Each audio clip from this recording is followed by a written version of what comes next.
Hello बच्चों, आप सभी को नमस्कार। और आज के लेक्चर में मैं लेकर आया हूँ आपके लिए हेलो एल्कीन और हेलो एरीन का थर्ड लेक्चर, जो आधा बचा हुआ था। लेक्चर हमने फर्स्ट और सेकंड कंप्लीट कर लिया था। थर्ड लेक्चर आपके पास में लेकर आया हूँ। थर्ड लेक्चर में हम लोग देखने वाले हैं हेलो एरीन का प्रिपरेशन और हेलो एल्कीन की प्रॉपर्टी, एरीन की उसकी केमिकल रिएक्शन देखने वाले हैं। बेटा, केमिकल रिएक्शन सबसे ज़्यादा इम्पॉर्टेंट होता है और सबसे ज़्यादा सवाल केमिकल रिएक्शन से अपना आता है। ठीक है, तो चलो लेट नहीं करते हैं और इसको हम देखते हैं। लेक्चर को देखिए, लेक्चर को लिख के याद करिए। लेक्चर शेयर और सब्सक्राइब जरूर करिए, क्योंकि उसी शेयर और सब्सक्रिप्शन से हमको भी एनर्जी मिलती है और फिर हम आगे का काम भी अच्छे तरीके से करते हैं। ठीक है, चलिए। तो बेटा, सबसे पहले हम स्लाइड में ये देख लें कि क्या क्या अपने पास है। अपने पास बेटा देखने वाला है क्या कि मेथड ऑफ प्रिपरेशन हम लोग बात करने वाले हैं, हेलो एरीन का प्रिपरेशन देखने वाले हैं। ठीक है, सैंडमेयर रिएक्शन क्या होता है बेटा, ठीक है, गैटरमन रिएक्शन क्या है। अच्छा, बीच में पीछे एक सवाल था, एक बच्चा ने डाउट पूछा था पिछले वाले स्लाइड के अंदर, तो मैं उस स्लाइड को भी थोड़ा डिस्कस करना चाहूँगा बीच में। फिर बाल सिमेंस रिएक्शन क्या होता है बेटा, प्रॉपर्टी ऑफ हेलो एरीन क्या होता है, इतनी आपको स्लाइड में आपको मिलने वाला है। तो चलिए हम लोग बात करते हैं इस पूरे रिएक्शन में, इस पूरे प्रिपरेशन में। ध्यान दीजिएगा, सबसे पहले बेटा हम बात करेंगे आपका कि ये बेंजीन से डायरेक्ट आपको बनाना है। बेंजीन का डायरेक्ट क्लोरीनेशन कराना है और क्लोरीनेशन करा के भैया क्लोरोबेंजीन का फॉर्मेशन करना है ना। चलिए, तो ये अपना बेंजीन है, बेंजीन के ऊपर Cl2 लगा है। तो कैसे होगा बेटा, ये ध्यान देना। देखो, ये अपना बेंजीन है बेटा, बेंजीन के ऊपर Cl2 लगा है। ठीक है, बेंजीन के ऊपर क्या लगा है भैया, Cl2 लगा है। ये अपना क्या है, इसके ऊपर आप एनहाइड्रस AlCl3 ले सकते हैं। ठीक है, और इसके बाद बेटा क्या मिल जाएगा अपने को, क्लोरोबेंजीन बन जाएगा बेहतरीन तरीके से, अपना बाई प्रोडक्ट या Cl निकल जाएगा। तो ये अपना होता है भैया क्लोरोबेंजीन। ये क्या होता है अपना क्लोरोबेंजीन। आप सुनना ध्यान से, ये एक्चुअली बना कैसे होगा, जरा 2 मिनट का टाइम देंगे, मैं पूरा समझा दूंगा, ध्यान से सुनना बेटा। ये अपना क्या है, लुविस एसिड है, ये अपना लुविस एसिड है। तो लुविस एसिड या हैलोजन कैरियर का काम करता है। आप क्यों लुविस एसिड है, क्योंकि इनके बैलेंस सेल में भैया 6 ही इलेक्ट्रॉन है, तो इनके पास इलेक्ट्रॉन की डिफिशियंसी है, इनको इलेक्ट्रॉन चाहिए ही चाहिए। तो अच्छा, दूसरी चीज़, ये Cl के पास अगर कोई नहीं होता तो ये होमोलिसिस करता है, और होमोलिसिस से क्या होता है, फ्री रेडिकल्स बनते हैं, आपको भी पता है। तो करता क्या है, स्टेप फर्स्ट में आ जाना है बेटा। स्टेप फर्स्ट में क्या होता है, यहाँ आपको पढ़ना है कि क्या बनाना है अपना, बनाना क्या है, बनाना है फॉर्मेशन ऑफ बेटा, फॉर्मेशन ऑफ इलेक्ट्रोफाइल आपको बनाना है, फॉर्मेशन ऑफ इलेक्ट्रोफाइल बनाना है, फॉर्मेशन ऑफ Cl+ बनाना है, जिसे हम क्या कहते हैं क्लोरोनियम आयन। ये इलेक्ट्रोफाइल होता है बेटा, ये आपका इलेक्ट्रोफाइल होता है, गरीब होता है, क्योंकि इसके पास ऑलरेडी 7 था और अब एक इलेक्ट्रॉन देने के बाद 6 पड़ा हुआ है। तो ये बनता कैसे है, ये बनता कैसे, ये आपको ध्यान देना है। देखो बेटा, Cl और Cl यहाँ पे लोन पेयर होता है और इनके पास डिब्बे भी खाली होते हैं भैया, डिब्बे भी खाली होते हैं। ये इलेक्ट्रॉन इनको मिलता है, खींचता है भैया। जब खींचता है ये, तो क्या करता है, इस Cl को पोलराइजेशन करना स्टार्ट कर देता है। Cl के पास AlCl3, ये जब इलेक्ट्रॉन खींचता है तो इनको लेकर के इलेक्ट्रॉन चला जाता है। इस तरीके से पोलराइजेशन होता है, खींचता है इसके लोन पेयर को, अदर पोलराइजेशन होता है। और एज अ रिजल्ट इस दौरान इनके ऊपर बेटा प्लस और माइनस का बनना स्टार्ट हो जाता है। तो Cl- और AlCl4- बन जाता है, जो AlCl3 अपने साथ Cl को लेके बैठा होता है।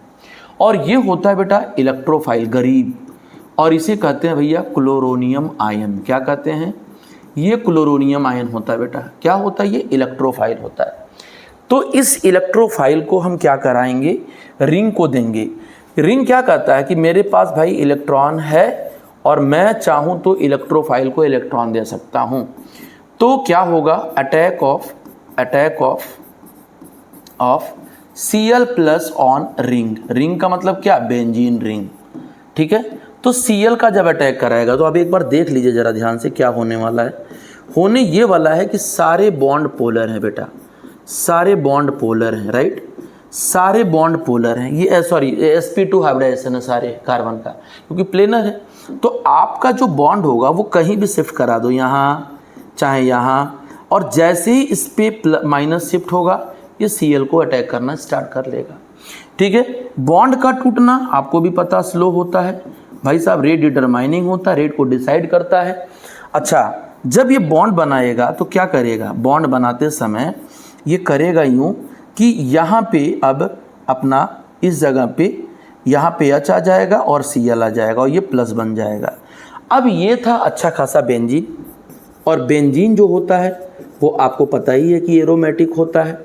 ये इस मामले में खुश था कि मैं तो बहुत ज़्यादा स्टेबल हूँ, सबसे ज़्यादा मेरी स्टेबिलिटी है, लेकिन यहाँ पे आके इनके साथ दिक्कत होने लगा, ये sp3 हो गया और इसकी वजह से इनका हाइब्रिडाइजेशन, इनका जो नेचर हो गया वो नॉन एरोमेटिक हो गया। और भाई साहब नॉन एरोमेटिक जो होता है वो लेस स्टेबल होता है एरोमेटिक से। ठीक है, तो अब क्या करना है, ये स्टेबल नहीं है, ये नॉन स्टेबल हो गया, अनस्टेबल हो गया, नॉन एरोमेटिक होने की वजह से अब ये हो गया परेशान। अब कहता क्या है कि भाई मुझे फिर से वापस एरोमेटिक में आना है क्योंकि मैं अनस्टेबल हो गया हूँ, तो मुझे एरोमेटिक स्टेबिलिटी लाने के लिए किसी भी तरीके से मुझे यहाँ पे एरोमेटिक होना है। तो H कहता अच्छा ठीक है रुकिए मैं आपकी कुछ मदद करता हूँ। तो स्टेप 3 पे जब आओगे, कहाँ आओगे, स्टेप 3 पे जब आओगे तो लिखोगे डी प्रोटोनेशन। क्या लिखोगे, डी प्रोटोनेशन। डी प्रोटोनेशन मतलब होता है भाई साहब बेटा रिमूवल ऑफ H प्लस। कैसे जाएगा जरा ये देख लो, जैसे अपने पास H है, ये बेंजीन है, ये अपना प्लस था और यहाँ H था और यहाँ H था बेटा और ये Cl था, प्लस ये आएगा। अब आप वापस AlCl4 जो आपने ले रखा था उसमें का एक Cl निगेटिव पड़ा हुआ, क्योंकि AlCl3 तो कैटालिस्ट की तरह काम करता है, वो तो आएगा रिएक्शन को इनिशिएट करेगा, तो उनको वापस करना है, उनको अपने को वापस करना है। तो Cl माइनस क्या करता है, इसके अंदर जो रहा हुआ है वो प्रोटॉन को खींचता है और ये वाला बॉन्ड इधर आता है, वापस नए बॉन्ड का फॉर्मेशन होता है। और भैया जब नए बॉन्ड बनेंगे तो वापस ये डीप्रोटोनेशन करके खुद को स्टेबल बना लेता है और AlCl3 बाहर चला जाता है। तो ये बेटा हो जाएगा अपना क्लोरोबेंजीन, ये अपना हो जाएगा क्लोरोबेंजीन। तो इस तरीके से आप क्लोरोबेंजीन बना सकते हो, क्लोरोबेंजीन बना सकते हो जितने भी हैलाइड है, लेकिन सबके रूल अलग अलग, सबके टेक्निक तरीके अलग अलग होते हैं। तो इस तरीके से आप यहाँ पर एरीन का प्रिपरेशन कर सकते हो, फर्स्ट मेथड यही होता है। चलिए ठीक है आगे चलते हैं। इसके बाद ये जो दूसरे स्टेप में आते हैं वो आ जाइए यहाँ पे, सैंडमेयर रिएक्शन से आप लोग बेंजीन बनाते हो, क्लोरोबेंजीन और गैटरमन जो आप एनिलीन से भी पढ़ोगे नाइट्रोजन कॉन्टेनिंग कंपाउंड में। तो बेटा जी सैंडमेयर रिएक्शन और गैटरमन रिएक्शन भी हमारा वही काम करता है जो बाकी लोग करते हैं। ये भी क्लोरोबेंजीन ब्रोमोबेंजीन बनाता है, आयोडोबेंजीन भी इससे बना सकते हो। तो देख लीजिए ये बेंजीन डाइजोनियम क्लोराइड होता है, ठीक है। और जब ये CuCl2 से या HCl से या कॉपर का पाउडर या HCl के प्रेजेंस में जब आप हीट करते हो, रिएक्शन कराते हो, तो पूरा का पूरा ये हट जाता है, उसके जगह Cl चला आता है और N2 बाहर चला जाता है। तो इस तरीके से क्लोरोबेंजीन का प्रिपरेशन हम करते हैं। ये गैटरमन, ये अपना सैंडमेयर रिएक्शन होता है जब CuCl2 लेते हो, और Cu फॉलोड बाई HCl लोगे तो गैटरमन रिएक्शन कहलाता है। लेकिन सबसे बेहतरीन जो प्रोडक्ट बनता है वो सैंडमेयर से बनता है, ठीक। अच्छा, इसी तरीके से अगर आयोडोबेंजीन बनाना है तो कुछ मत करो, आयोडोबेंजीन बनाने के लिए यही आप क्या करिए, जो N2 प्लस आप Cl माइनस ले के बैठे हुए हो उसका रिएक्शन आप Ki से करा दो। जब Ki करा करके इसको हीट करोगे तो ये पूरा का पूरा ग्रुप क्या हो जाएगा, ये पूरा का पूरा ग्रुप निकल जाएगा और उसके जगह पे हमारा क्या आ जाएगा, हमारा आ जाएगा यहाँ पर आयोडोबेंजीन, N2 बाहर चला जाएगा और KCl निकल जाएगा। तो इस तरीके से हमारा आयोडोबेंजीन का फॉर्मेशन हो जाता है। बात समझ में आ रहा है भैया? ये कन्वर्जन में भी काम आता है, ये बात ध्यान देना अच्छी तरीके से, लिख के। सिर्फ ये नहीं कि वीडियो आप लेटे हुए हो वीडियो देखते चले गए, तो ये इस तरीके से नहीं करना है। आगे बढ़िए। फिर आता है बेटा कि आपको फ्लोरोबेंजीन बनाना है। फ्लोरोबेंजीन कैसे बनाओगे, ये भी अपना एक टेक्निक होता है जो आपको बनाया था इसने बाल सीमेंस रिएक्शन ने, और बाल सीमेन का नाम आप याद कर लीजिए क्योंकि आपको काम आने वाला है बाय डायरेक्ट नेमिंग रिएक्शन से। डायरेक्ट नेमिंग रिएक्शन से आपको काम आने वाला, कैसे आएगा ध्यान दीजिएगा बेटा। बेंजीन के ऊपर N2+ लगा है, Cl- लगा है। सर क्या है इसके साथ रिएक्शन, भैया HBF4 का रिएक्शन है। सर अब क्या करना है, आप बैठो मैं सब बता रहा हूँ बेटा। ये प्लस और ये पूरा माइनस, तो यहाँ से क्या होगा, पहले HCl निकलेगा, और भैया जब HCl निकल जाएगा तो क्या करेगा, ये यहाँ पर N2+ और BF4- बाहर चला जाएगा। और जैसे ही बेटा तुम हीट करना स्टार्ट करोगे तो BF4- BF3 में कन्वर्ट हो जाएगा, BF4- BF3 में कन्वर्ट हो जाएगा, और एक फ्लोरीन डायरेक्ट इससे कनेक्ट हो जाएगा। तो ये BF3 हो गया, N2 बेटा बाहर चला जाएगा, और इस तरीके से आप फ्लोरोबेंजीन का फॉर्मेशन कर लोगे। तो ये रहा आपका बाल सीमेंस रिएक्शन जो नेमिंग रिएक्शन से फेमस है। तो नेमिंग रिएक्शन से ही आपको सारी बातें करनी है। डायरेक्ट नेमिंग, बोर्ड वाले तो डायरेक्ट नेमिंग, नीट वाले भी आपको पूछता है which one of the following is बाल सीमेंस रिएक्शन, या क्या बनाते हैं उससे, तो ये ध्यान देने वाली बात है। आइए, तो ये चीज़ें होती है, सारा मैंने आपको पहले बता दिया है। गैटरमन देखो, बाल सीमेन भी मैंने बता दिया है, ठीक है। गैटरमन में भी मैंने आपको पहले बता दिया, बाल सीमेन भी बता दिया, तो ये आपका कहानी खत्म हो जाएगा। इसी तरीके से बेटा एक और प्रोसेस होता है, और उस प्रोसेस को कहते हैं रेसिन प्रोसेस। रेसिन प्रोसेस में बेटा क्या होता है, बेंजीन को रेसिन प्रोसेस में क्या करते हैं, बेंजीन को HCl के प्रेजेंस में ऑक्सीडाइज करते हैं, ओवर हीट करते हैं, और यहाँ क्यूप्रिक क्लोराइड लेते हैं। क्यूप्रिक क्लोराइड क्यों बोलते हैं, क्यों नहीं क्यूप्रस बोल रहे हैं, क्योंकि ये +2 चार्ज होता है।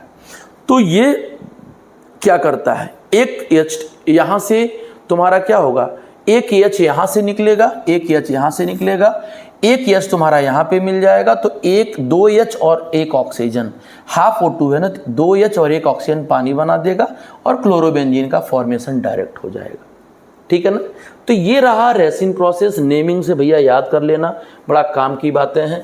अब आते हैं इनके मेल्टिंग पॉइंट और बॉइलिंग पॉइंट, फिजिकल प्रॉपर्टी की बात करते हैं, क्योंकि बाकी बातें हमने आपसे कर लिया। तो ध्यान दीजिएगा बेटा, ध्यान दीजिएगा, मैं आपको बताता हूँ। प्रॉपर्टी ऑफ हेलोरिन, मतलब आपको फिजिकल प्रॉपर्टी बात करना है। प्रॉपर्टी ऑफ हेलोरिन का मतलब क्या, नथिंग बट ये फिजिकल प्रॉपर्टी, और कुछ नहीं देखना है हमको।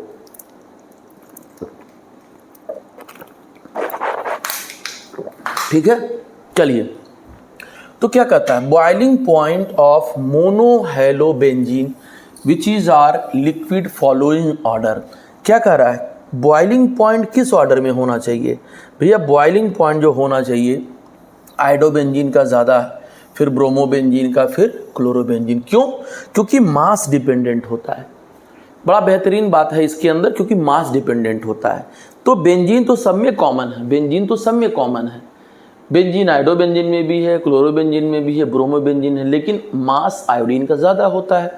तो जब मास आयोडीन का ज़्यादा होगा, तो मास ज़्यादा होगा तो वहाँ पे बॉइलिंग पॉइंट भी ज़्यादा होगा, मेल्टिंग पॉइंट, बॉइलिंग पॉइंट। ये है boiling point of isomeric chlorobenzene are nearly same. ये क्या बोल रहे हैं भैया, ये बोल रहे हैं कि जो बॉइलिंग पॉइंट होता है, जो बॉइलिंग पॉइंट होता है आइसोमेरिक डाई हेलोबेंजीन, मतलब ortho dichloro, para dichloro, Meta dichloro, लगभग सेम होता है। लेकिन याद रखना कि जो मेल्टिंग पॉइंट होता है वो फर्क आता है, ठीक है। मेल्टिंग पॉइंट डिपेंड करता है कि डाइपोल मोमेंट किसका कम है, किसका ज़्यादा है। तो वैसे आप पढ़े भी होंगे कि डाइपोल मोमेंट में अगर हम बात करते हैं तो पैरा का तो एकदम 0 होता है, सिमेट्रिकल होता है, ये 0 होता है, तो इसका तो कम होना चाहिए, लेकिन सिमेट्रिकल होने की वजह से इसकी सबसे ज़्यादा मेल्टिंग पॉइंट होता है, सिमेट्रिकल होने की वजह से। उसके बाद आता है ortho dichloro. Sir ortho dichloro में आप पढ़े होंगे, आपको मैंने बताया होगा कि यहाँ दोनों सेम डायरेक्शन में इलेक्ट्रॉन खींच रहा है, दोनों सेम डायरेक्शन में इलेक्ट्रॉन खींच रहा है। तो यहाँ पे जो बॉन्ड थीटा हो जाएगा, और थीटा की जो वैल्यू होगी 60 डिग्री, और आपको पता है कि जो थीटा होता है वो डाइपोल मोमेंट का उल्टा होता है। तो ये थीटा है 60 है, लेकिन जब आप मेटा की बात करिएगा, जब आप बेटा मेटा की बात करिएगा तो मेटा में भी इलेक्ट्रॉन इधर जाएगा लेस इलेक्ट्रोनेगेटिव से मोर इलेक्ट्रोनेगेटिव की तरफ। तो यहाँ जो एंगल बनेगा इस जगह पे, ये एंगल जो बनेगा थीटा 120 डिग्री बनेगा, राइट। तो थीटा ज़्यादा डाइपोल मोमेंट कम, तो जिसकी क्या कहते हैं मैग्नेटिक मोमेंट ज़्यादा होता है, डाइपोल मोमेंट जिसका ज़्यादा होता है तो उसका आपका मेल्टिंग पॉइंट ज़्यादा होगा। तो आर्थो का 60 है, मेटा का 120 है।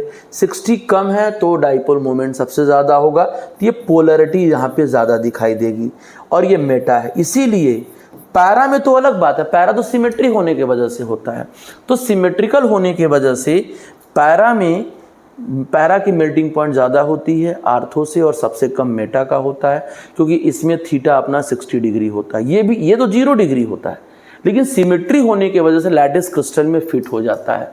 तो क्या कर रहा है, the higher melting point of para isomer is due to symmetry which lead to more close packing of the molecule in the lattice crystal and consequence strong intermolecular attractive forces which required more energy to melt। तो बात मैंने आपको पहले ही बता दिया, polarity ज़्यादा तो melting point ज़्यादा, लेकिन सबसे ज़्यादा एक्सेप्शनली पैरा का है, क्योंकि पैरा क्रिस्टल बनाता है, लैटिस क्रिस्टल में फिट होता है और लैटिस क्रिस्टल फिट होने के लिए उसको फोर्स ऑफ अट्रैक्शन को तोड़ने के लिए एनर्जी ज़्यादा देनी पड़ेगी, इसलिए पैरा वाले की एक्सेप्शनली मोर मेल्टिंग पॉइंट होता है। ये बात समझ में आ गया, क्लियर है। चलो आगे चलते हैं भाई साहब। ये मैंने पहले से बता दिया था, देखो melting point directly proportional to intermolecular force of attraction and directly proportional to dipole moment, directly proportional to symmetry.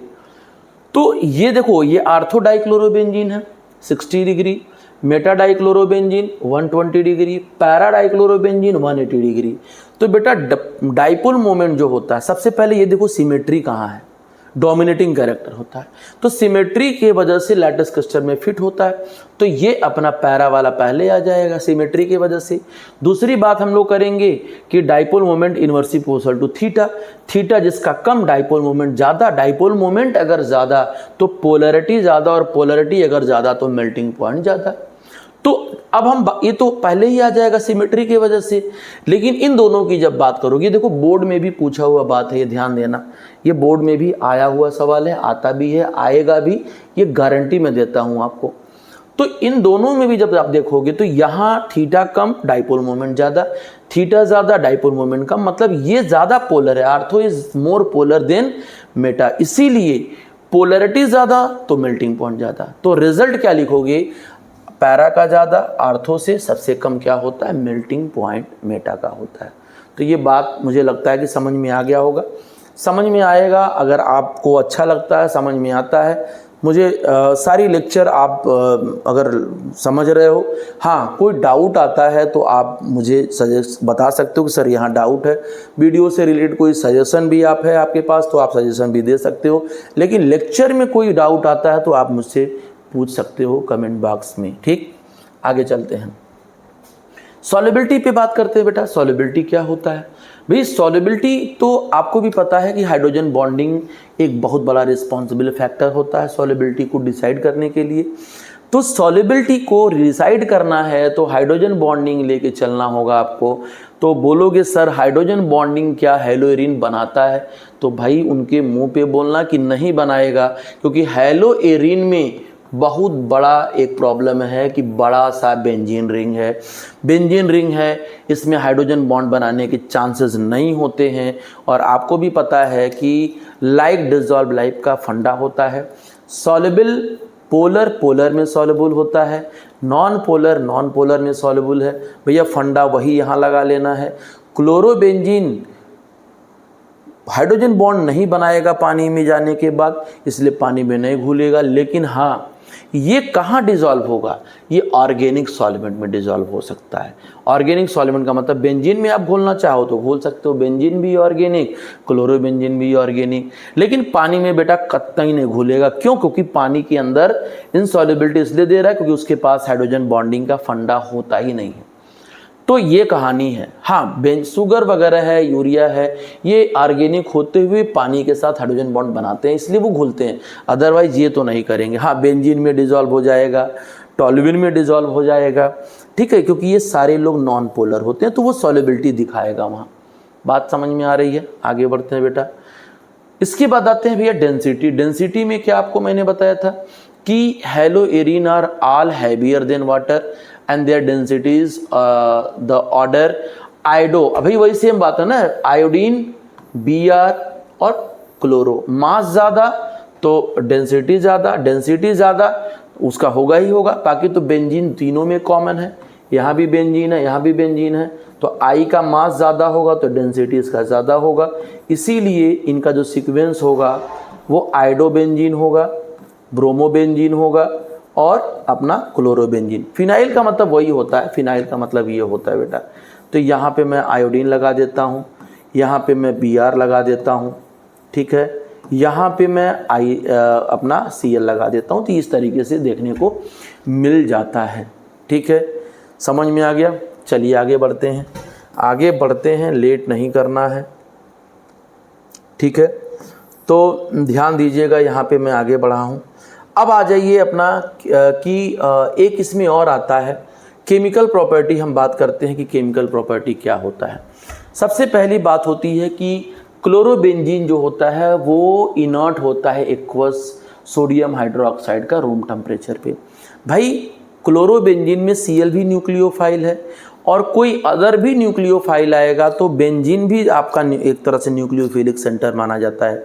तो कोई भी एक न्यूक्लियोफाइल किसी दूसरे न्यूक्लियोफाइल को आसानी से रिप्लेस नहीं कर पाएगा, उसके लिए कुछ न कुछ उसमें जुगाड़ लगाना पड़ेगा। जुगाड़ लगाओगे तब जाके निकलेगा। तो aryl halide are very less reactive than alkyl halide. कह रहा कि बेंजील क्लोराइड जो होता है, यानी क्लोरोबेंजीन जो होता है वो अपना, क्लोरोबेंजीन जो होता है बेटा वो अपना RX से RCl से कम रिएक्टिव होता है। किधर? कोई न्यूक्लियोफिलिक रिएक्शन करने आए, मतलब कि अगर आपके पास क्लोरोबेंजीन है और यहाँ कोई न्यूक्लियोफाइल आ रहा है और यहाँ पे RCl है, यहाँ पे भी कोई न्यूक्लियोफाइल आ रहा है, तो यहाँ रिएक्शन पॉसिबल नहीं है, लेकिन यहाँ रिएक्शन पॉसिबल है। मतलब कि कोई न कोई ऐसी बातें हैं उसके अंदर जो ये छुपा के बैठा हुआ है, भाई वो रिएक्शन नहीं दे पा रहा, हेलोएरिन रिएक्शन नहीं दे पा रहा, कुछ उसके साथ तकलीफ है, कुछ प्रॉब्लम में वो ज़िंदगी काट रहा है, ताकि वो दूसरे न्यूक्लियोफाइल के साथ रिएक्शन नहीं कर रहा। क्या करता है मैं देखता हूँ अभी। तो carbon halogen bond of aryl है too stronger an aryl carbocation too higher energy to permit aryl halide to ionize readily SN1। अभी मैं बताता हूँ इसका मतलब। तो optimum transition state geometry required for SN2 process can not be achieve. Nucleophilic reaction कब हो पाता है ये आपको देखने वाली बात है। क्या प्रॉब्लम आती है कि वो न्यूक्लियोफिलिक रिएक्शन नहीं कर पाता है। तो एक बात आपको बता देता हूँ, ध्यान से सुनिएगा। रीजन क्या है? सबसे पहली बात आपको बता दूं कि यहाँ पे बेटा क्यों न्यूक्लियोफिलिक सब्स्टिट्यूशन नहीं दे पाता है। Nucleophilic substitution are not possible, are not possible. किसमें पॉसिबल नहीं है? इन हेलोएरिन, इन हेलोएरिन, इन हेलोएरिन, ठीक है। क्यों क्यों क्यों? Due to following reason. At normal condition, हम लिख दें जरा यहाँ, एट नॉर्मल कंडीशन। है तो बोलोगे सर होता तो है, हम कंडीशन तो नॉर्मल बता रहे हैं ना, वो तो ध्यान देने वाली बात है। तो नॉर्मल कंडीशन पे क्यों बेटा, ये जरा ध्यान दो। एक बात बताइए आप, यहाँ पे बेटा Cl है और Cl सेकेंड थर्ड पीरियड का है और ये कार्बन सेकेंड पीरियड का है।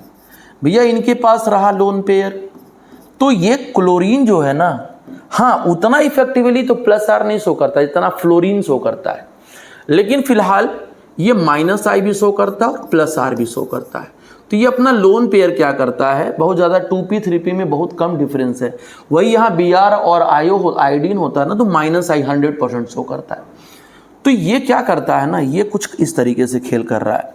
ये डबल लोन पेयर इसके अंदर आ जाता है और लोन पेयर अंदर आने की वजह से ये क्या होता है, यहाँ पार्शियल डबल बॉन्ड आता है और इस तरीके से, और ये वाला बॉन्ड इस पे चला जाता है, कोई कार्बन की वैलेंसी डिस्टर्ब हो जाती है, ये वाला बॉन्ड कहाँ हो जाएगा, इस पे चला जाएगा जैसे, तो यहाँ पे आ जाएगा माइनस चार्ज। अब जरा एक बात बताओ, ये डबल बॉन्ड है, पार्शियल डबल बॉन्ड आ रहा है, ये ध्यान देना, पार्शियल डबल बॉन्ड है, और पार्शियल डबल बॉन्ड के आने की वजह से यहाँ बॉन्ड लेंथ घट जाएगा और बॉन्ड डिसोसिएशन एनर्जी बढ़ जाएगा। इसीलिए इसके वजह से यह न्यूक्लियोफिलिक सब्स्टिट्यूशन रिएक्शन भाई साहब नहीं देता है, ये अपना न्यूक्लियोफिलिक सब्स्टिट्यूशन रिएक्शन नहीं देता है नॉर्मल कंडीशन पे। ये प्रॉब्लम है, ये लफड़ा हो जाता है कि Cl क्या करता है, अपने और कार्बन के बीच में एक डबल बॉन्ड कैरेक्टर डेवलप कर लेता है, इसके वजह से वो इलेक्ट्रॉन ये बॉन्ड को तोड़ नहीं पाता है, और इसके वजह से कहता है दूसरे न्यूक्लियोफाइल से, भाई साहब मैं रिएक्शन नहीं कर पाऊँगा, मैं रिएक्शन नहीं कर पाऊंगा। क्यों? क्योंकि मेरे साथ डबल बॉन्ड कैरेक्टर आ जा रहा है, मैं उस डबल बॉन्ड को इजीली तोड़ नहीं सकता।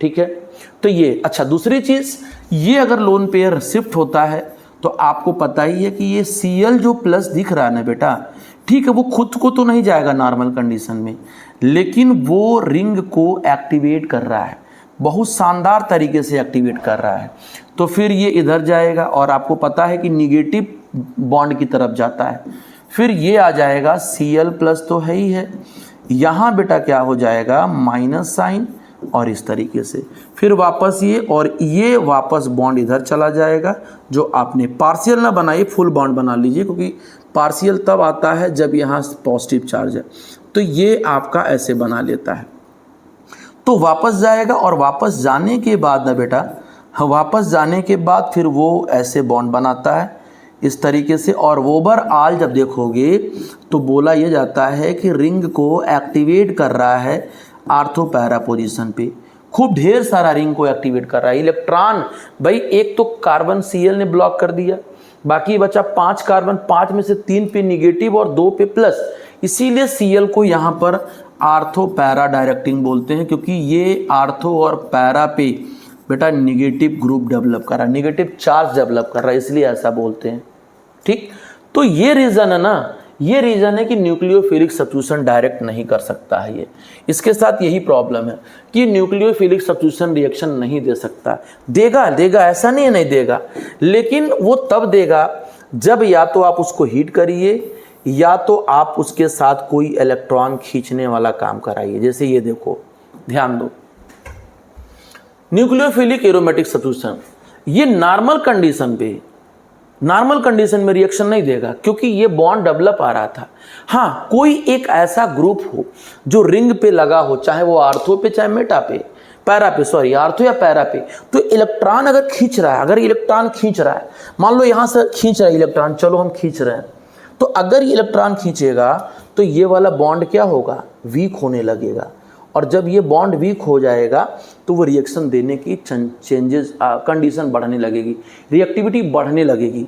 तो नॉर्मल कंडीशन में तो कुछ नहीं होता है, लेकिन जैसे ही हम एक इलेक्ट्रॉन खींचने वाला ग्रुप लगा दें, जैसे NO2 ग्रुप है, आप इस पे NO2 ग्रुप लगा दीजिए खींचने वाला, तो वो क्या करेगा, बॉन्ड वीक कर देगा और उससे के जगह OH चला जाएगा। मतलब क्या हुआ कि यहाँ पर अगर NO2 लगा देते हो तो रिएक्टिविटी क्या हो जाएगी, फास्ट हो जाएगी। बात क्लियर है, समझ में आ गया?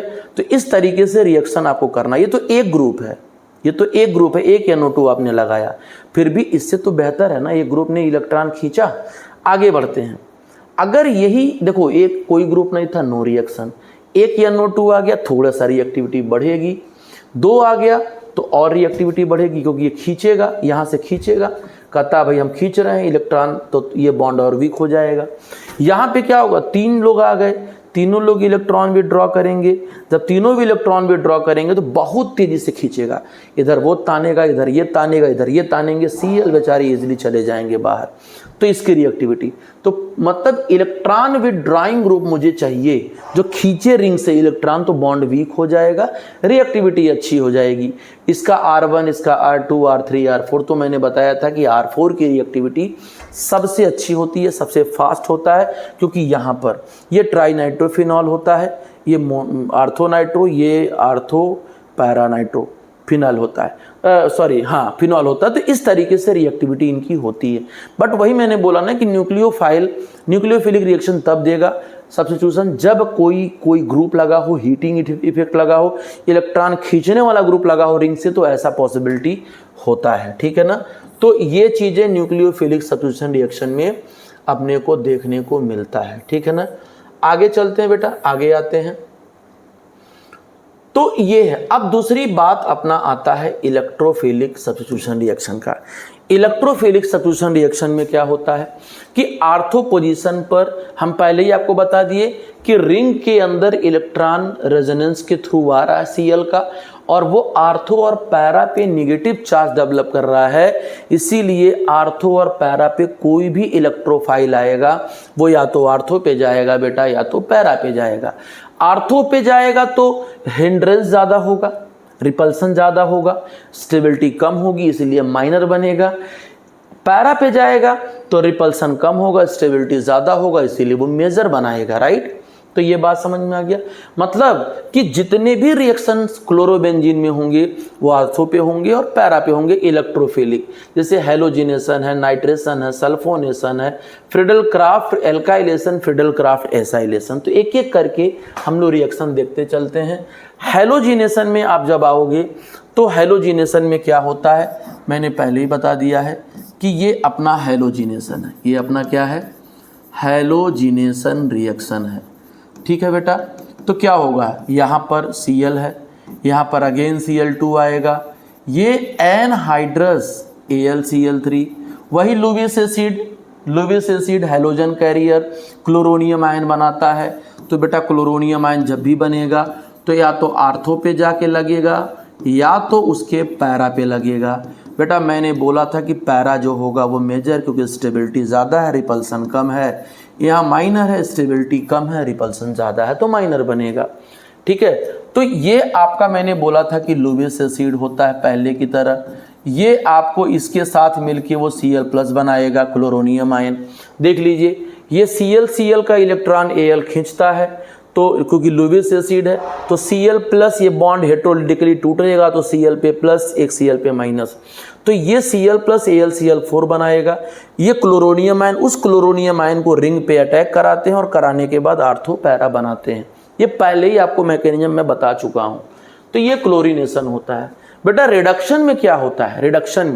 रिडक्शन में आपको रिड्यूसिंग एजेंट चाहिए जो इसको बॉन्ड को ब्रेक करे और वहाँ पे हाइड्रोजन ला दे। तो सोडियम एल्यूमिनियम निकिल एल्यूमिनियम का एलॉय जो लेते हैं और सोडियम हाइड्रोक्साइड उसके साथ लेते हैं, तो होता क्या है? एडिशन ऑफ हाइड्रोजन होता है। आप बॉन्ड को काट दीजिए, ऊपर एक H नीचे एक H लगा दीजिए। और भी बहुत सारे रिड्यूसिंग एजेंट होते हैं, बट यहाँ पे आप निकिल और एल्यूमिनियम का लेकर के रिडक्शन कराएंगे तो ये HCl बाहर चला जाएगा, बेंजीन बन जाएगा। और भी होते हैं sodium followed by alcohol, lithium aluminium hydride in acidic medium, sodium borohydride in acidic medium, SnHCl, FeSCl, platinum palladium nickel H2 के प्रेजेंस में, lithium aluminium nickel NaOH tertiary butyl. ये सारे लोग रिड्यूसिंग एजेंट होते हैं, पर यहाँ पे मुझे Cl हटा के H लगाना, यही शॉर्टकट होता है इसका। ठीक। ग्रिग्नार्ड रिएजेंट कैसे बनाओगे? टेट्रा हाइड्रोफ्यूरॉन यहाँ लिया जाता है। ग्रिग्नार्ड रिएजेंट इस CCl बॉन्ड को तोड़ के वहाँ MgCl बनाएगा, जिसे एरिल मैग्नीशियम क्लोराइड या फिनाइल मैग्नीशियम क्लोराइड कहते हैं। बॉन्ड कार्बन और मेटल के बीच में बन रहा है, इसीलिए ऑर्गेनोमेटेलिक कंपाउंड कहलाता है। ठीक है। तो ये ध्यान देना, सिर्फ कार्बन मैग्नीशियम के साथ नहीं, कार्बन जिंक के साथ भी हो जाता है। टेट्राइथाइलेट पड़े होंगे। कार्बन लिथियम के साथ जब होता है तो भी आपका ऑर्गेनोमेटेलिक कंपाउंड बनता है। लेकिन यहाँ एक समझने वाली बात यह है कि कार्बन पे निगेटिव चार्ज जो बनता है ना, वो यहाँ निगेटिव बनेगा, जब बॉन्ड टूटेगा तो इस पे पॉजिटिव बनता है।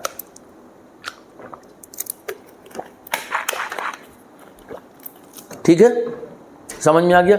चलिए, तो ये है। यहाँ पे नाइट्रेशन वाली बात हो जाएगी। नाइट्रेटिक मिक्सचर मुझे चाहिए, कंसंट्रेट नाइट्रिक एसिड और H2SO4। लेकिन यहाँ पे जो HNO3 है वो बेस होता है और यहाँ एसिड होता है, ये तो कैटालिस्ट है। जो इलेक्ट्रोफाइल बनेगा वो NO2+ बनेगा, नाइट्रोनियम आयन। ठीक है, तो ये आपका रिएक्शन है, कंसंट्रेट नाइट्रिक एसिड और सल्फ्यूरिक एसिड। तो ये नाइट्रो ग्रुप बनेगा, नाइट्रो ग्रुप आर्थो और पैरा पे अटैक करेगा, पानी निकलेगा, ये मेजर और ये माइनर बनेगा। यही सेम कहानी, HNO3 को तोड़ दीजिए, HONO2, ये लोन पेयर डोनर है इसीलिए लुईस बेस कहलाएगा, और ये लोन पेयर ऑक्सीजन ये H+ खींचेगा, इसका H+ गरीब है तो लुईस एसिड कहलाएगा। जब ये H इसके ऊपर अटैक करेगा तो HOHNO2 बनाएगा, इस पे प्लस आएगा, और आपको पता है कि OH पुअर लिविंग ग्रुप होता है, और OH पे अगर O पे प्लस आ जाता है तो एक शानदार लिविंग ग्रुप बनता है, जल्दी जाना चाहता है, उसकी इलेक्ट्रोनिगेटिविटी ऑक्सीजन की बढ़ जाती है। तो यहाँ से NO2 बनाएगा, ये NO2 बनेगा, यही NO2 फिर यहाँ दूसरे रिंग में रिंग पे अटैक करा रहा हूँ आर्थो पे। आपको पता है कि एरोमेटिक है, ये नॉन एरोमेटिक हो गया क्योंकि ये sp3 हो जा रहा है। तो फिर एरोमेटाइजेशन को मेंटेन करने के लिए डीप्रोटोनेशन कराएंगे। डीप्रोटोनेशन कौन करेगा? HSO4- जो यहाँ बचा हुआ है, तो वापस ये बॉन्ड मेंटेन कर लेगा और पैरा नाइट्रोक्लोरोबेंजीन बन जाएगा। तो ये आप मेन रिएजेंट रिएक्शन है, ये मैकेनिज्म उसका ध्यान दीजिएगा, ठीक है। सल्फोनेशन में H2H2O7 या फ्यूमिंग सल्फ्यूरिक एसिड लेते हैं, H2H2O7, इसमें इलेक्ट्रोफाइल काम करता है SO3। पोलराइज करोगे जब बॉन्ड को तो सल्फर पे प्लस, ऑक्सीजन पे माइनस, सल्फर गरीब सेंटर बन जाता है, प्लस चार्ज, वही प्लस चार्ज इस आर्थो पे अटैक, आर्थो बनाना तो आर्थो पे अटैक कराओ, पैरा बनाना है तो पैरा पे अटैक कराओ, कोई दिक्कत नहीं है। तो जब आर्थो पे अटैक कराओगे तो SO3H आर्थो वाला बनेगा, पैरा पे अटैक कराओगे तो SO3H पैरा पे बनेगा। जैसा कि पहले हम लोग बात कर चुके हैं कि ये मेजर होगा मोस्ट स्टेबल, ये माइनर लेस स्टेबल होता है। फ्रीडल क्राफ्ट एल्काइलेशन पे आ जाओ बेटा। एल्काइलेशन में क्या होता है? RAX, एक्चुअली ये बॉन्ड की पोलरिटी थोड़ी कम होती है, इसीलिए यहाँ पर क्या होता है, यहाँ पर एनहाइड्रस AlCl3 हेलोजन कैरियर या लुईस एसिड लेते हैं। यहाँ पे बेटा क्या होता है, पहले आप कार्बोकटायन बनाते हो, कार्बोकटायन में रीअरेंजमेंट चेक कर लो। रीअरेंजमेंट कैसे देखते हैं? अगर साइक्लिक है तो ring expansion, ring contraction, open है तो हाइड्राइड शिफ्ट या मिथाइल शिफ्ट, ठीक है। बस याद रखना कि ओपन चेन में 3 degree carbocation most stable, then 2 degree, then 1 degree. लेकिन साइक्लिक में अगर 4 मेंबर है, 5 बनने लायक है तो 5 मेंबर बना लो, 5 मेंबर है तो 6 मेंबर बनने लायक है, 6 मेंबर बना लो।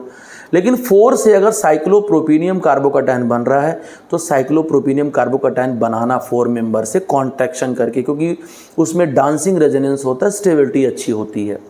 तो ये सारी बातें GOC में पढ़ते हैं हम लोग। फिर R को अटैक कराएंगे, R आर्थो पे और पैरा पे जाएगा। अगर रीअरेंजमेंट पॉसिबल है तो अरेंजमेंट करा लेना। जैसे मान लो यहाँ पे माइनस है, ये प्लस है, ये 1 डिग्री, अगर ये H यहाँ चला जाए तो ये 1 2 3 डिग्री यहाँ बन जाएगा। अगर यहाँ बन जाए तो वही हम लोग को बनाना है, इसमें वही हम लोग को बनाना है। तो अरेंजमेंट कराते हैं, करा लेते हैं। देखो यहाँ पे मैंने बता दिया, देखो ठीक है। डायरेक्ट H2SO4 से SO3H बना के आर्थो पैरा पे लगा देना, तुम्हारा सल्फोनेशन तैयार। और ये मैंने क्या बताया कि पहले Cl निकालो और चेक करो। जैसे ये 1 डिग्री, अगर 1 डिग्री से 2 डिग्री 3 डिग्री पॉसिबल है, हाइड्राइड शिफ्ट करके H वाले को इधर ले आओ तो यहाँ प्लस बनेगा। देखो प्लस बन गया। फिर यही प्लस यहाँ अटैक कराना होता है, तो एक डायरेक्ट इसी को अटैक करा दो तो ये बनेगा, और एक 3 डिग्री को अटैक करा दो तो 3 डिग्री वाला मेजर बनेगा। तो ये मेजर, ये माइनर बनता है। तो स्टेबिलिटी ऑफ कार्बोकटायन देख लेना भैया, ये होता है। तो ये मैंने आपको बताया था इस तरीके से। एसाइलेशन में कोई रीअरेंजमेंट नहीं है, RCOCl लेते हैं। तो RCl हटा के कार्बन पे प्लस बना लो, कार्बन के प्लस को बेंजीन पे लगा दो सीधे, तो आर्थो और पैरा बनता है, जो मेजर प्रोडक्ट का फॉर्मेशन होता है। ये आपकी कहानी होती है बेटा। ये मैंने आपको बता ही दिया पहले से। इसके बाद बेटा मैं देखता हूं कि आपको इसमें क्या है, कोशिश करता हूं कि सबसे ज़्यादा, हाँ आ जाइए फिटिंग रिएक्शन। नेमिंग रिएक्शन बड़ा फेमस होता है।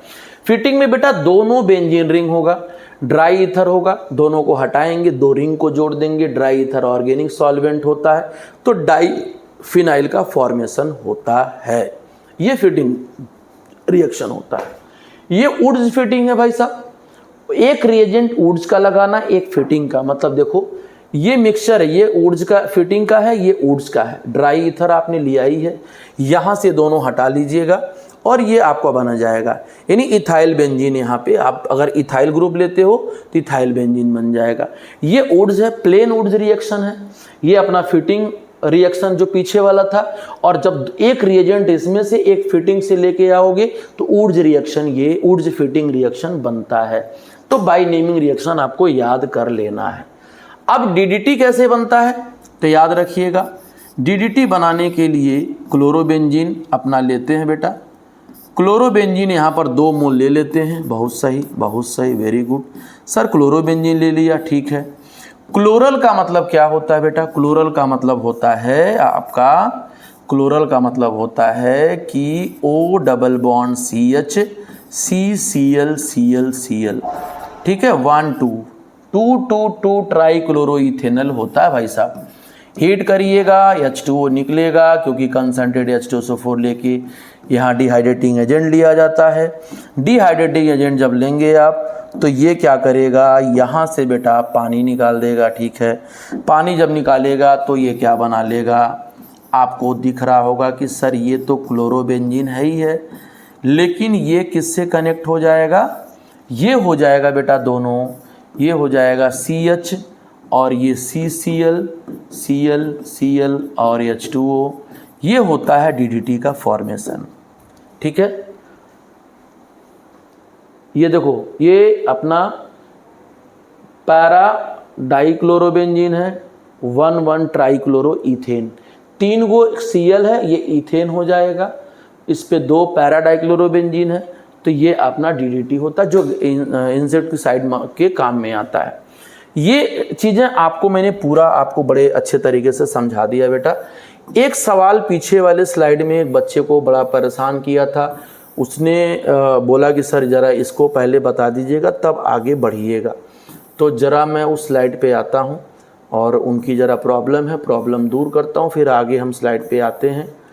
एक प्रॉब्लम यहाँ बच्चे का था कि सर इसका आंसर क्या होगा, तो 2 मिनट ज़रा मुझे वक्त दीजिए, मैं सवाल पे आता हूँ, उस सवाल का आंसर ज़रा दिखा दूँ आपको। देखो, इसीलिए आप बार मैं बोलता हूँ कि आप स्लाइड अच्छे से लिखिए, कोई डाउट है, कोई मिस्टेक है तो आप ज़रूर उसका बात बताइए। यहाँ पे हाँ एक सवाल देखो, बच्चा ये बड़ा परेशान था कि सर इसका आंसर क्या होगा। बेटा SOCl2 है, SOCl2 है, अब पढ़े हो ना, SOCl2 क्लोरीन प्रोवाइड करता है, लेकिन वो वही क्लोरीन प्रोवाइड करेगा जो क्लोरीन sp3 वाले कार्बन से जुड़ा हो, ठीक है। वो क्लोरीन को मत हटाना जो sp2 से जुड़ा हो, उसका काम नहीं कर पाएगी, इसकी औकात ही नहीं है उसको उस OH को हटाना। तो इस OH को हटाओ, Cl लगा दो, बस SOCl2 Cl देता है। तो देख लीजिए यहाँ पे Cl ये आएगा ही नहीं, क्योंकि रिप्लेस ही नहीं कर सकता है, यहाँ पे भी नहीं कर सकता। देखो डायरेक्ट OH हटा के Cl लगा दिया, तो सीधे B ऑप्शन बन जाएगा ना। बहुत अच्छा था, सवाल भी अच्छा था। एक बच्चे ने ये मुझसे पूछ लिया कि सर इसमें प्रोडक्ट क्या बनेगा। भैया ये जो है ना एक्सेस HBr दे रखा है, अगर एक्सेस HBr दे रखा है ना तो एक काम करना, SS HBr दे रखा है तो एक काम करना, ये बॉन्ड तोड़ना, ये प्लस ये माइनस, तो I माइनस इधर कर देना, Br है ना भैया, तो Br माइनस इधर कर देना, H प्लस इधर कर देना, क्योंकि यहाँ से बॉन्ड काटोगे, यहाँ से बॉन्ड कटेगा नहीं, क्योंकि रेजोनेंस बना करके डबल बॉन्ड डेवलप कर देता है, तो ये दिक्कत होती है। इसीलिए आप यहाँ से बॉन्ड तोड़िए, जो sp3 वाला कार्बन है तो sp2 कार्बन, sp2 में कभी भी बॉन्ड तोड़ना आसान नहीं होता है, ऊपर से ये रिंग को इलेक्ट्रॉन देकर डबल बॉन्ड बना लेता है, इसीलिए यहाँ से कट करना। तो देखो OH कहाँ आ रहा है, OH यहाँ आ रहा है, ये खत्म हो गया, ये खत्म हो गया, ये होगा नहीं आंसर, ये खत्म हो गया, यहाँ भी नहीं होगा, ये दोनों बचा। अब एक यहाँ पे देख लो, तुम्हारे पास 2 रास्ता है प्लस बनाने का, पॉजिटिव एक यहाँ बनाओ, अगर बॉन्ड इधर जाए तो ये प्लस ये माइनस, या एक रास्ता ये है कि तुम इधर बॉन्ड बनाओ, ये माइनस ये प्लस। तो ये ध्यान देना कि प्लस चार्ज यहाँ पर इससे अगर बनाते हो तो ये रेजोनेंस स्टेबलाइज हो जाएगा ऐसे, और रेजोनेंस स्टेबलाइजेशन बहुत अच्छा होता है। तो इसीलिए Br को यहाँ अटैक करना, मतलब बेंजीन वाले के बगल में, तो D ऑप्शन सही है, खत्म बात, ठीक है। तो ये सवाल उस बच्चे ने मुझसे दोनों सवाल पूछा था, और मैं सोचा कि जब लेक्चर लूँगा, रिकॉर्ड करूँगा तो उनका जवाब दे दूँगा, कोई दिक्कत नहीं आएगी, ठीक है, तो ये चीज़ें हो गई। आगे मैं बताता हूँ और बच्चा क्या क्या सवाल आपको मिल जाएगा। चलिए, ये सब चीज़ें तो मैं आपको बता ही दिया हूँ। ठीक है, 2 मिनट मैं आपको थोड़ा क्वेश्चन बैंक ले आता हूँ और आपसे 2-3 सवाल कराने की कोशिश करता हूँ। हाँ,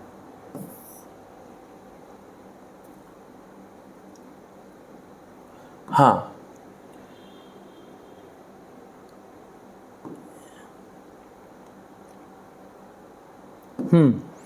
एक सवाल ये जरा देख लिया जाए, तो बाकी सवाल हम लोग फिर नेक्स्ट लेक्चर में। एक स्लाइड मतलब एक लेक्चर अभी मैं आपको लेक्चर नंबर 4 और प्रोवाइड करूंगा, ताकि जो बची हुई चीज़ें हैं वैसे एकेडमिक वालों के लिए तो चैप्टर ख़त्म हो गया, लेकिन नीट वालों के लिए थोड़ी सी बचे हुए हैं। कुछ सवाल इसमें बचे हुए हैं, सवाल भी PYQ कर लिया जाएगा। कुछ आगे बेंजाइन के मैकेनिज्म है, जेई वालों को पूछा जाता है। तो क्या कह रहा है, among the following the reaction that proceed through a electrophilic substitution reaction. तो कौन सा इसमें है इलेक्ट्रोफिलिक सब्स्टिट्यूशन रिएक्शन? भाई देखो, ये डबल बॉन्ड टूट रहा मतलब एडिशन है, खत्म बात, ये तो करोगे ही नहीं। ठीक है, इलेक्ट्रोफिलिक देखो यहाँ पर क्या है, यहाँ पर क्या है, कह रहा है कि that proceed through a electrophilic substitution reaction. तो इलेक्ट्रोफिलिक सब्स्टिट्यूशन रिएक्शन क्या है? देखो यहाँ पर एक इलेक्ट्रोफाइल है, रिंग पर एक प्लस चार्ज है यहाँ पर, तो ये H को हटाएगा और Cl लेके आएगा। यही तो हम लोगों ने पढ़ा था कि कोई रिंग से H हटा रहा है तो Cl, भाई देखो ये Cl बेंजीन पे आया ही नहीं, ये sp3 पे आया, तो बेंजीन पे आता तब इलेक्ट्रोफिलिक होता, ये भी नहीं होगा। ठीक है, इसके बाद देखो ये इलेक्ट्रोफिलिक सब्स्टिट्यूशन में नहीं आएगा, क्योंकि यहाँ पर प्लस चार्ज H प्लस है, इसको हटा के Cl लगाएगा। सॉरी, ये तो है नहीं, एडिशन है, ये एडिशन है। ठीक है, ये sp3 को सब्स्टिट्यूट कर रहा है, रिंग पे नहीं आ रहा है, ये रिंग से हटा रहा है H को और Cl लगा रहा है, तो B के साथ चलेंगे हम लोग। ठीक है, तो ये कहानी होता है।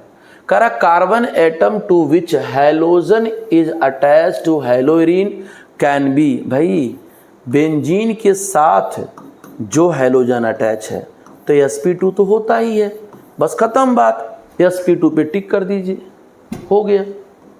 ठीक है, इसके बाद बेटा हम लोग मिलेंगे 3rd लेक्चर में, और 3rd लेक्चर में आपको डाउ process, benzene mechanism, SN1 SN2 के एप्लीकेशन देखेंगे। तब तक ये पूरा लेक्चर मेरा ख़त्म होता है, और आपने अगर पेशेंस बना के मेरे साथ रहे, मेरे साथ यहाँ प्रेजेंट रहे, तो उसके लिए आपको मैं थैंक यू बोलना चाहूँगा। और अगर लेक्चर आपको अच्छा लग रहा है तो आपसे निवेदन है कि लेक्चर को अपने दोस्तों में बांटिए, लेक्चर को प्रमोट करिए, ताकि मेरे पास भी एनर्जी अच्छी आए, मैं भी अच्छा काम कर सकूं आप लोगों के बेहतर के लिए।